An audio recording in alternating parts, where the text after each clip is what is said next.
Vamos começar agora justamente com as repercussões da motociata que o presidente Jair Bolsonaro promoveu no sábado aqui em São Paulo. Os organizadores estimavam 300 mil motos. Depois falaram em mais de 1 milhão de participantes. Mas muita gente que viu a manifestação de perto não concorda que tenham sido tantos seguidores sobre duas rodas. A Secretaria de Segurança Pública do Estado de São Paulo informou ter gasto cerca de R$1,5 milhão para promover a segurança em torno do evento. Em meio a tantas motos andando juntas, colisões inclusive eram esperadas, mas por sorte ou proteção divina, apenas um acidente foi registrado. Foi uma batida leve entre dois veículos sem ferimentos graves. Entre os analistas, as opiniões se divergem em relação aos efeitos positivos ou negativos das motociatas e também das ramificações delas agora, tanto para a nação quanto para o presidente Jair Bolsonaro. E é o nosso primeiro assunto aqui da semana. Eu vou começar com a Amanda Klein.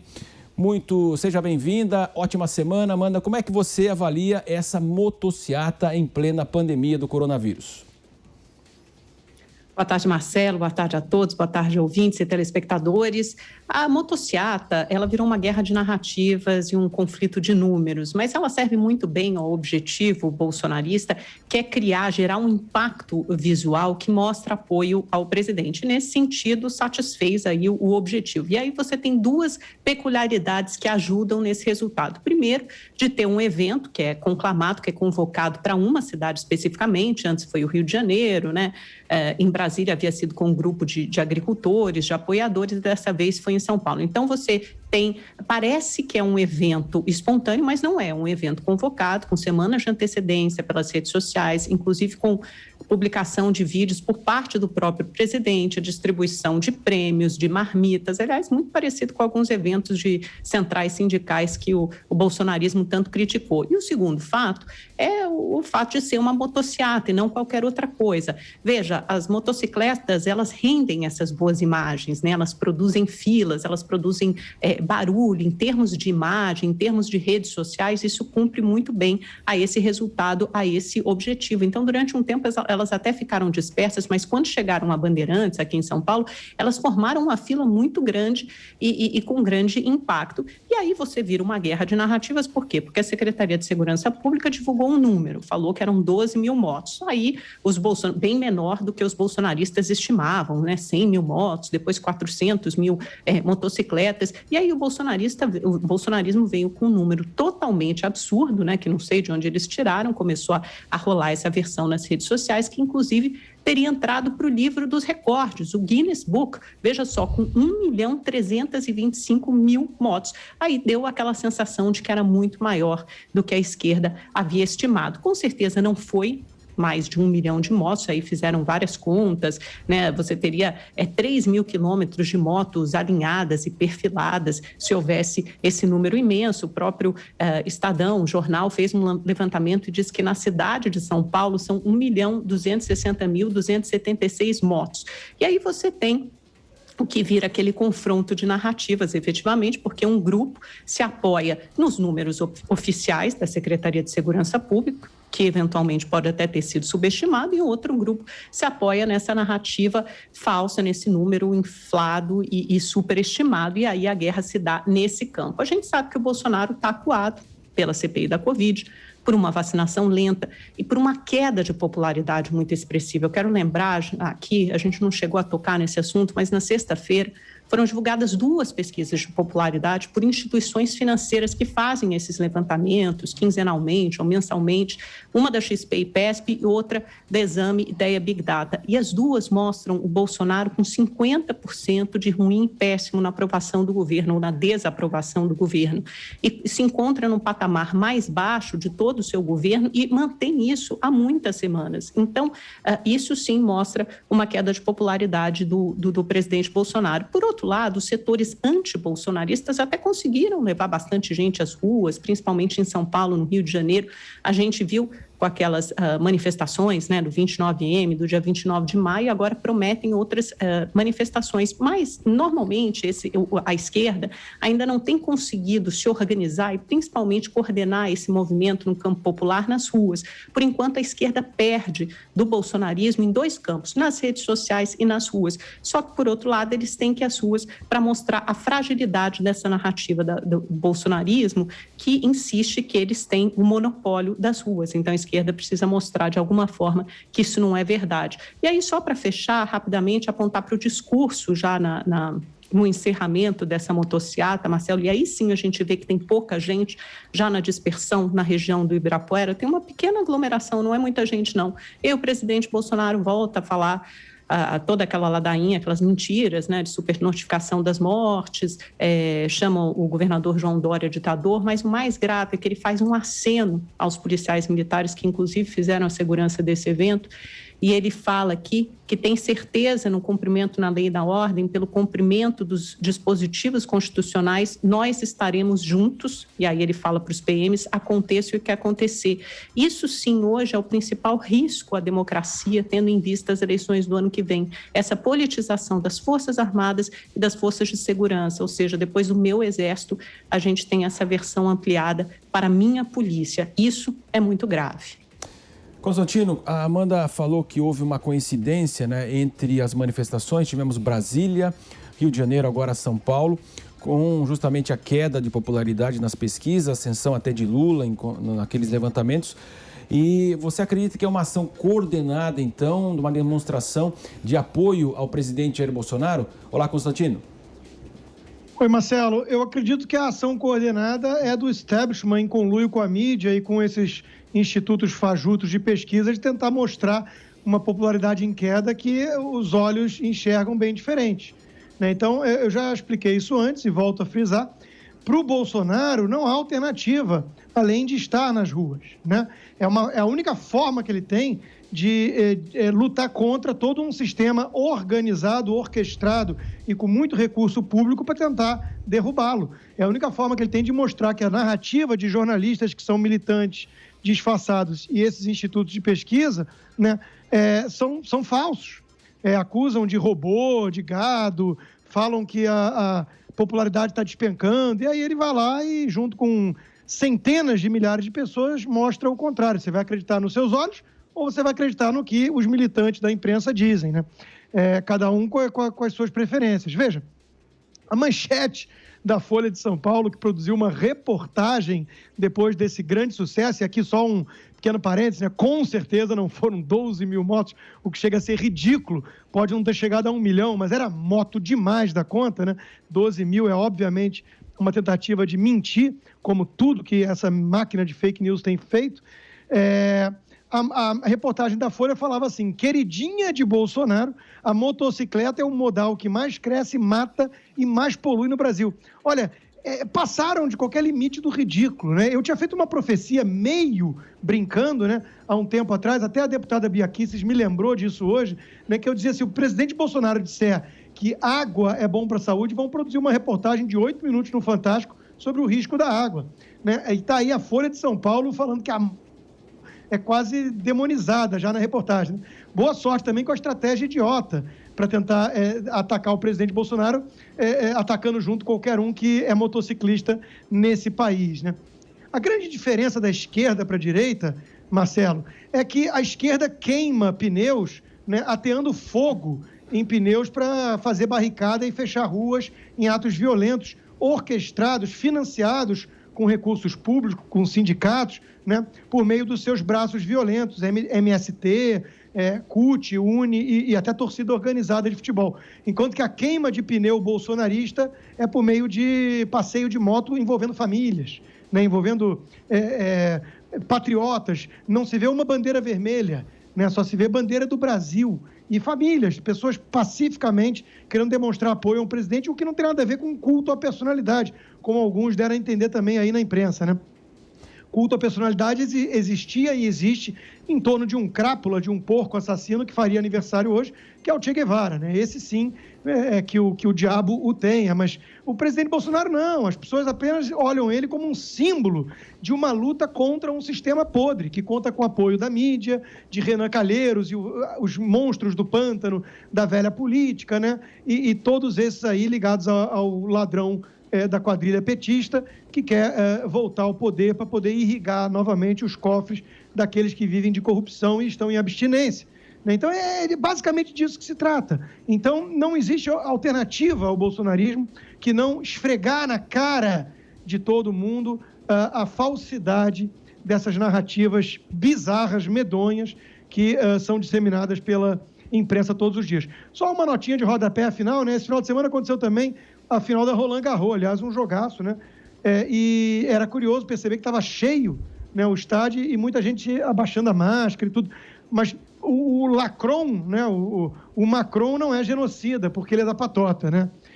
E foi muito ruim também para o governador João Agripino Dória, né? Porque era no seu estado, no Dia dos Namorados, que tem ligação ali com a família dele, com o pai dele, né, na área de marketing, e a ele restou apenas fazer uma publicação para lá de bizarra, dando um beijo na esposa, os dois de máscara, sendo que poucos dias atrás ele foi pego num hotel aglomerando, mas de forma muito gourmet e refinada ou delicada, né, sem a máscara. Muito bem, Jorge Serrão, como é que você avalia essa movimentação que vai aí se confirmando, né? Agora o presidente falou que haverá também no Sul, no Nordeste, esse tipo de motociata, Serrão. E como é que você avalia? Lembrando também, o Constantino falou do governador João Dória, que multou o presidente Bolsonaro, o ministro Tarcísio de Freitas e também o deputado Eduardo Bolsonaro. Números no Brasil são sempre inconclusivos. Sempre servem a polêmicas geralmente inúteis. Essa sobre a quantidade de gente na manifestação favorável a Jair Bolsonaro é outra que não vai chegar a nenhuma conclusão, não vai servir de nada. Bolsonaro claramente está jogando com o simbólico. Rodrigo lembrou bem, ele não tem outra alternativa. É o presidente mais atacado da história do Brasil, tanto pela mídia quanto pela oposição pouco responsável, perdida, que não tem proposta concreta para melhorar o Brasil e que teve uma experiência amarga de má gestão combinada com corrupção que quase acabou com a nossa nação. Foi parecida com um covidão. O modelo de gestão anterior foi quase um covidão na gestão federal. Foi assustador. E as pessoas, a maioria das pessoas, tem memória disso. Então, não dá para a gente ter a certeza absoluta de que as enquetes de opinião estão tão corretas assim, porque quando elas afirmam que Jair Bolsonaro tem tanto desgaste de popularidade quanto se afirma. É melhor ter esses números com cuidado, até porque são produzidos por empresas que se sentem contrariadas e se apontam como inimigas diretas do próprio o que eles chamam de bolsonarismo. Agora, patética e assustadora foi a posição da mídia nesse final de semana. Alguns jornalistas do Grupo Globo cometeram a insanidade de lançar mais um apelido para o presidente Bolsonaro. Eles vão ter que decidir qual que é o apelido melhor. Antes chamavam Bolsonaro de Bozo. Agora, nesse final de semana, essa turma resolveu chamar Bolsonaro de Pedro de Lara. Para quem não conhece, Pedro de Lara era aquele cara cabeludo, um cara muito engraçado, que era jurado do programa Silvio Santos e que também tinha participação como um palhaço no programa do Bozo. O palhaço Bozo, sim, que operava e atuava junto com a vovó Mafalda e o famoso papai papudo. Só que esse Bozo, isso é um erro assustador da imprensa, o marqueteiro que inventou esse apelido para o Bolsonaro, ele no mínimo deve ter fumado aquela maconha estragada ou com cocô de cavalo. Porque você, quando bota um apelido para destruir uma pessoa, você tem que usar um apelido que represente o mal, a destruição. E o palhaço Bozo foi um palhaço muito famoso na década de 80 e 90, no SBT. Silvio Santos explorou muito bem. Tinha uma audiência gigantesca entre a criançada e o Bozo, um palhaço grandão, muito curioso, muito engraçado, espalhafatoso, até meio burrinho parecia, né? Aí esse palhaço era muito querido pela criançada, então ele não representava o mal, porque ele era uma pessoa que mostrava amor pelas crianças, pelo futuro dessas crianças. Então, você chamar o Bolsonaro de bozo é de uma estupidez, é de uma ineficácia de ataque muito ruim. Foi um anti-marketing quem bolou isso. E agora vieram de novo, nesse fim de semana, o pessoal do Grupo Globo, com a história do Bolsonaro, Pedro de Lara. Pelo amor de Deus, vocês não têm limite do que criticar. Não sabem apontar realmente quais são as falhas do presidente e não apontam, pior, não apontam uma alternativa ao presidente. Por isso que não surge a tal terceira via. Final de semana, houve sim, tem sido, desde a semana passada, se intensificando cada vez mais, ataques do presidenciável Ciro Gomes contra Luiz Inácio Lula da Silva. Cada vez ataques mais violentos. Lula, sim, está numa posição complicada, porque ele tem colada nele a imagem da corrupção. Então, isso não vai ser fácil de tirar. Ciro Gomes está ajudando a alimentar essa imagem negativa sobre Lula. Agora, fica aí uma ideia, já que Bolsonaro vai continuar fazendo novas motociatas, que podem ser escritas com ciatas do CIETA, ou seatas com 2 S, né, para parecer passeata, fica uma ideia para o Lula. Que tal ele promover uma cachaciata? A cachaciata vai ser muito legal. Primeiro que a gente vai valorizar um produto nacional que todo mundo gosta, a cana. O problema é, né? Aí o marqueteiro tem que pensar bem, né? Cana pode lembrar xadrez, pode lembrar cadeia, né? E aí pode não ser uma boa ideia fazer isso. Mas, de qualquer maneira, fica aí a ideia. A cachaciata contra a motociata e a gente vê se quem não ficar bêbado no final sobra para ter sanidade na hora da eleição 2022. Muito bem, o Rodrigo Constantino quer fazer sua complementação, pois não, Constantino?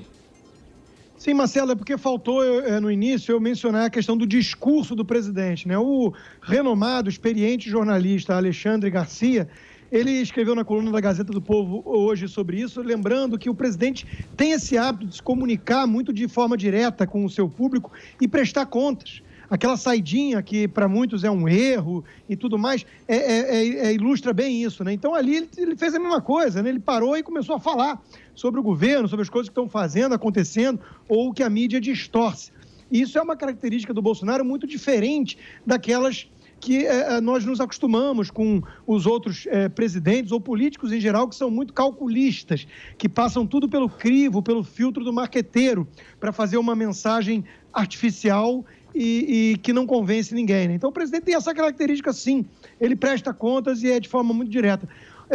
Em relação também à comparação absurda de lanche, né? A esquerda, eu já falei, pagava por meio de recursos públicos das máfias sindicais mortadela e por isso muita gente ia lá, sem nem saber por que estava na rua, só queria o lanche. Não tem nada a ver com esse evento, né? As pessoas sabem muito bem por que estão e houve doação de toneladas de alimentos, né? Doação.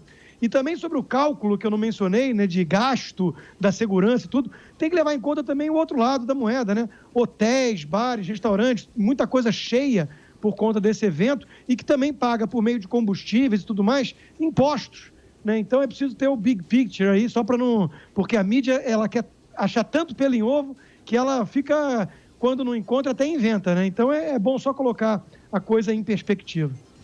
Muito bem, agora a Amanda também quer fazer sua complementação. Pois não, Amanda? Só para complementar, exatamente o que a gente quer agora, né? Tudo cheio, produzir bastante aglomeração, né? Todo mundo juntinho, sem máscara, exatamente o que o presidente preconiza. No momento de pandemia, acho excelente promover esse tipo de aglomeração e fiz a mesma crítica quando eram passeatas e mobilizações da esquerda também há cerca de 2 semanas. Agora, o que o Bolsonaro faz não é esse discurso espontâneo, porque ele tem essa coisa personalista e de contato com as massas, até aí o Lula também tinha, né? Ou tem. Ele faz, o que o Bolsonaro faz é uma prestação de contas das mentiras. O que ele repetiu nesse discurso em São Paulo, repetiu outro dia em Goiás, na semana passada, foi uma série de mentiras, supernotificação de mortes. Então, de novo, dizendo que a fraude nas mortes de Covid, não que ele se embasa exatamente o quê? No quê? Numa coleção de achismos, num relatório fraudulento, apócrifo, colocado, inserido no sistema do TCU por um aliado, um amigo, um apoiador, um amigo dos filhos dele, é por isso? E aí depois chegou a bizarrice de dizer que você tem que... O Brasil é um dos países que tem o menor número de mortes por milhão de habitantes, segundo essa nova contagem paralela do gabinete da mente paralela de Bolsonaro, porque a cloroquina é um elixir mágico, né? Salvou tanta gente, então daqui a pouco a gente vai descobrir que o Brasil, na verdade, teve um excelente combate à pandemia. Aí ele repetiu essa balela na semana passada de que ele também havia sido eleito no primeiro turno e não no segundo turno, porque as urnas eletrônicas foram vítimas estão sujeitas à fraude. Mas, de novo, ele já tinha repetido isso há mais de um ano e nunca apresentou as evidências, as provas que ele disse que ia apresentar. Voltou a falar em tratamento precoce, voltou a falar também que as vacinas têm caráter experimental. Isso é uma mentira. As vacinas, algumas em caráter definitivo, com registro definitivo, e outras com registro emergencial, foram aprovadas pela Anvisa. Todas elas passaram por rigorosos testes para assegurar sua segurança e eficácia. Essa é a principal... Isso deveria ser a principal campanha, a principal preocupação do presidente da República, mas ele joga contra a vacina, que é uma campanha do próprio governo dele, do governo federal. Então é inacreditável, isso não tem nada de espontâneo, isso é orquestrado com método, é a disseminação das mentiras, das verdades, dos fatos alternativos. Isso lembra aquela ex-conselheira do presidente Trump no começo do mandato dele, a Kellyanne Conway, quando o então porta-voz dele, acho que era Sean Spicer o nome, dizia que nunca uma multidão tão grande tinha assistido à posse de um presidente. Só que todos os números de transporte público, de audiência de televisão e todas as contagens oficiais diziam que a posse do Obama havia sido muito maior. Aí, quando a Kellyanne Conway foi confrontada com isso por um jornalista num programa de televisão, ela respondeu: poxa, não seja tão rigoroso assim, são fatos alternativos, são dados alternativos. Está aí onde os fatos alternativos nos levam. Não são fatos alternativos, não, são mentiras. E é mentira como método político. Serrão, você vai fechar esse assunto, como a Amanda disse, essa questão das aglomerações, do ministro da Saúde, que fala para usar máscara, álcool em gel, e de repente o presidente não usa. Como é que você avalia toda essa situação também, Serrão? Pois é preciso saber administrar muito bem essas contradições. E tem um outro ponto, eu chamo até o VAR, para um ponto preocupante do discurso do presidente Bolsonaro. Ele tem defendido demais o tal do voto auditável. Daqui a pouco esse assunto vai se transformar na cloroquina. Isso não é bom. Vamos analisar a coisa com seriedade. Recomendo a leitura do artigo que publiquei hoje no site da Jovem Pan tratando dessa questão. O Brasil precisa de transparência total eleitoral e não auditoria de voto. Nós temos que ter, sim, o voto impresso pela urna eletrônica para que ele seja conferível 100%, recontagem pública de 100% dos votos, pois será isso, confrontando a votação eletrônica com a apuração física dos votos que foram dados, conferido ali pelo eleitor, isso que vai garantir a credibilidade total, a segurança completa, bastante próxima de 100% do processo eleitoral. Então, o presidente erra ao entrar na polêmica equivocada. Tem que defender o contrário. A PEC 135, infelizmente, eu chamo a atenção para isso, ela não prevê a recontagem da totalidade de votos. Ela, sim, dá margem, como o ministro Luiz Roberto Barroso tem chamado a atenção, para a tal da judicialização. A regra que está para ser aprovada, ela diz que alguém que se sinta prejudicado vai ter que recorrer à Justiça Eleitoral, quase que implorar a Justiça Eleitoral para que ocorra uma recontagem a tal da auditoria. Isso é errado. Nós temos que aprovar uma lei, já que vai mexer, é proposta de emenda constitucional, que se faça a lei certa, que se aprove a regra que determina que a urna eletrônica vai imprimir o voto e que 100% dos votos serão recontados. Aí sim, sem pressa, o resultado do BU da urna eletrônica tem que conferir e coincidir com o resultado do que for apurado de modo físico. Aí sim, teremos um sistema confiável e honesto. Hoje, Hoje, a gente tem um sistema em que a gente tem que acreditar no dogma do resultado eleitoral, que é comandado pela Justiça Eleitoral. É isso que nós temos que mudar no Brasil. É hora da honestidade. Agora, se o presidente fica defendendo a coisa errada, daqui a pouco a gente vai ter o efeito da cloroquina, que hoje não pode nem falar nela nas redes sociais que derrubam você.